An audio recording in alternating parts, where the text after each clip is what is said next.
और इस वक्त एक बड़ी खबर सामने आ रही है जयपुर से, जहां पर सचिन पायलट और गोविंद डोटासरा की मुलाकात हुई है। कल रात ही इन दोनों के बीच में मुलाकात हुई है और मुलाकात की खबर अब सामने आई है। जी राजस्थान आपको सचिन पायलट और गोविंद डोटासरा की मुलाकात की ये एक्सक्लूसिव खबर पहुंचा रहा है। इलेक्शन से जुड़ी हुई बड़ी खबर है, सियासी मुद्दों पर दोनों के बीच बातचीत हुई है। पायलट और डोटासरा के बीच की मुलाकात की तस्वीर सामने आई है। तस्वीर आपकी टीवी स्क्रीन पर है। अकेले में दोनों नेताओं की बातचीत हुई है। क्या बातचीत हुई है आप समझ सकते हैं। पीसीसी चीफ के घर पहुंचे थे पायलट। सचिन पायलट खुद पूर्व अध्यक्ष रह चुके हैं, तो ऐसे में उनकी ओर से भी कई सारे ऐसे नाम होंगे जिनकी चर्चा हो रही होगी। और इस पर ज्यादा जानकारी के लिए मैं रुक कर लेता हूं अपने सहयोगी शशि मोहन का। शशि मोहन, सचिन पायलट और गोविंद डोटासरा की मुलाकात मीटिंग से ठीक एक दिन पहले, और वो भी तब जब ये प्रस्ताव पारित हो गया कि अब तो सारा फैसला हाईकमान लेगा। क्या लगता है?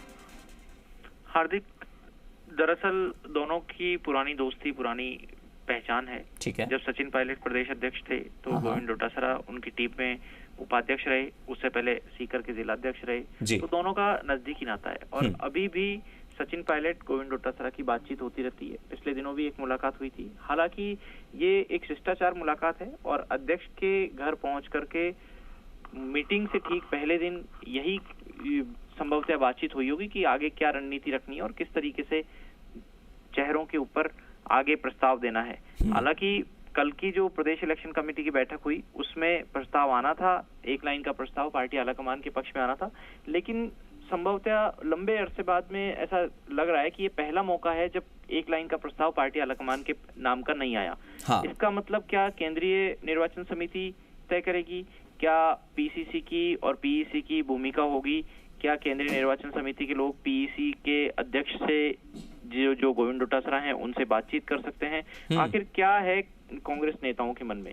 ये सवाल उठ रहा है।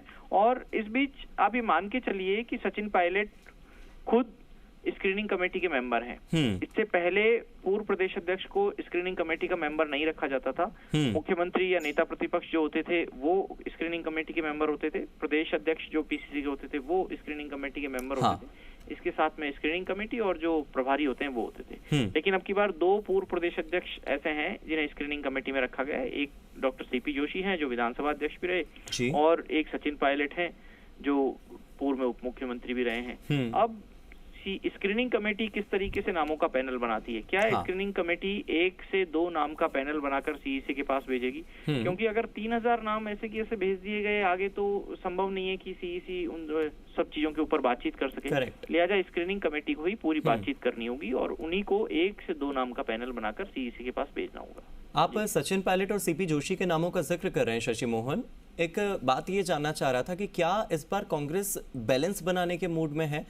एक तरफा किसी एक के पक्ष में ना आ जाए, केवल अशोक गहलोत तक ही सारी चीजें सीमित न रह जाएं, इसीलिए क्या इस बार स्क्रीनिंग कमेटी का हिस्सा इन्हें भी बनाया गया है ताकि राजस्थान कांग्रेस में एक बैलेंस, एक संतुलन बना रहे, ताकि जितने भी कार्यकर्ता हैं वो अपने विरोध के स्वर तब बुलंद न करें जब टिकट का बंटवारा हो जाए, जैसा कि हम बीजेपी में देख रहे हैं गुटबाजी सड़कों तक आ गई है।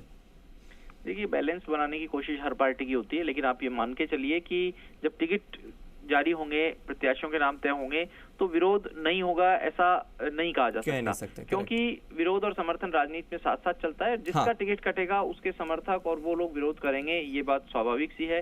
उनका विरोध कितना असरदार होता है, किस किस जगह पर विरोध होता है, क्या वो निर्दलीय लड़कर के पार्टी को नुकसान पहुंचाने की स्थिति में, ये आकलन करना पार्टी का काम है। हालांकि इससे पहले कांग्रेस में हमने देखा पिछली बार 2 टिकट बदले भी गए थे। एक बीकानेर पश्चिम का बदला गया था, एक केशवराय पाटन का टिकट बदला गया था, लेकिन वो बहुत rare of the rare case माने जाते हैं। तो ऐसी सूरत लगती नहीं है, लेकिन हाँ, संतुलन साधना पार्टी की कोशिश होती है। और इस संतुलन के बीच ये भी ध्यान रखना होगा कि 2 पूर्व पीसीसी चीफ सीपी जोशी और सचिन पायलट को तो शामिल किया है, लेकिन 3 पूर्व PCC chief Narayan Singh, BD Kalla और डॉक्टर चंद्रभान, उनको इस कमेटी में शामिल नहीं किया है। वो भी पीसीसी चीफ हैं, इस नाते उनका भी अधिकार बनता था इसमें आने का, लेकिन पार्टी कई चीजें सोच करके ये फैसले लेती है। लेकिन जैसा शशि मोहन आप कह रहे हैं कि हर पार्टी की कोशिश होती है संतुलन बनाए रखना, लेकिन इस कोशिश में सफल कितनी पार्टियां होती हैं वो तो शायद गिनी चुनी भी ना हो, क्योंकि चाहे बीजेपी हो कांग्रेस हो, हमने कभी नहीं देखा कि संतुलन पूरी तरह से बैठा हो, और यही कारण होता है कि बाद में फिर विरोध होता है।